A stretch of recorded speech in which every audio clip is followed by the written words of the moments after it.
Kathy and I don't recall when we first met, but I do know that in the first grade, I was sitting on the floor, and she connived the teachers, I'm sure. And she was sitting directly behind me.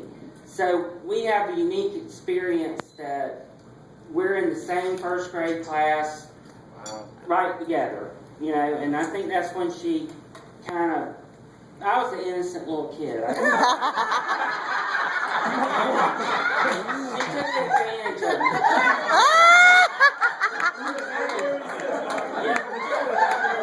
So we kind of went, you know, boys don't like girls at that age and all that. And then we finally made it to high school, and I was a very shy person. The only person I ever went on a date with in my life was one day, and you know, I was just real shy. And there was a couples dance with her sorority where the girls had to invite the guys. So she invited me, and then that's how it all got started, you know. And then we were married, and you know, had a baby and lived a happy life. We never got in fights or anything. You're so lying. But my brother would lie. we were on the nobody's fault. Springer 3 times. And that's for the record. So anyway, but she worked jobs, we worked jobs, and to make ends meet, we used to put like necklaces together with beads on it at night, and she'd sell them at Memorial Medical Center where she worked. And she had good jobs and went up. And then I know some of y'all remember Charles Spann. Oh yeah, Charlie. And I think if I got this correct, they had 3 managers like in the Savannah area, and they were transitioning into having 2. Right. So he interviewed Kathy, and he told her, look, they're not having the 3rd job, but if they did, or if there's ever an opening, I'll hire you. Well, I think it was Wednesday night, we had to watch the true love of her life, Magnum P.I.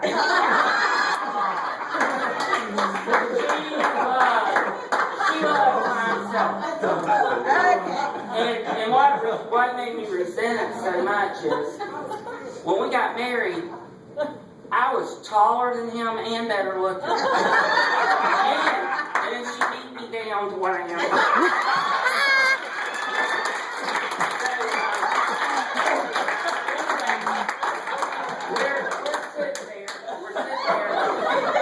We're sitting there, and the phone rings right in the middle of Magnum P.I. And Kathy goes, hello? Yeah, thank you. I'm very, a person from Avon called, said, I've been trying to get a hold of you.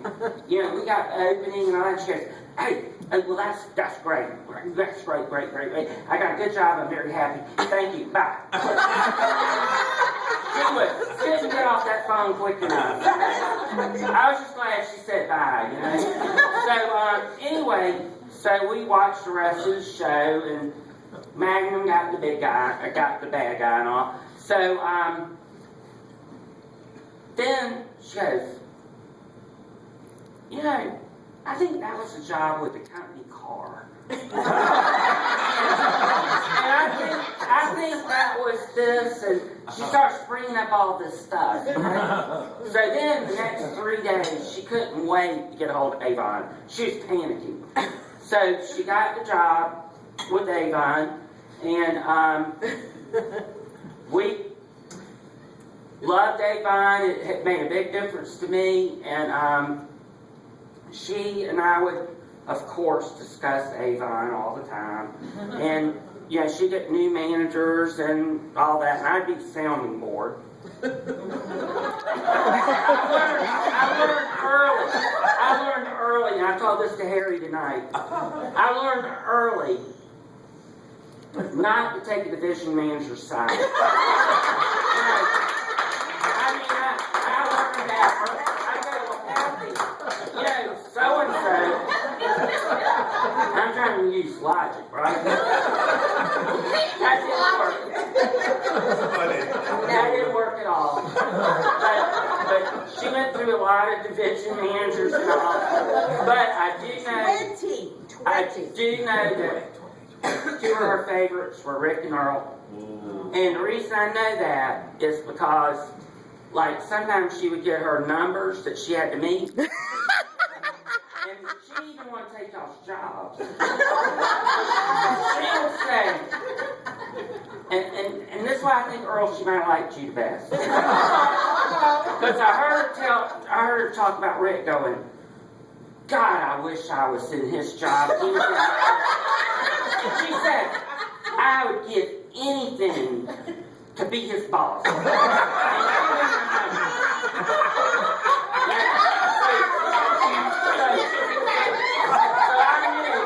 I knew she liked Rick. But Earl was like, God, I wish he was my boss. I was his boss. But with Earl, it was like, if only for just 5 minutes. So anyway,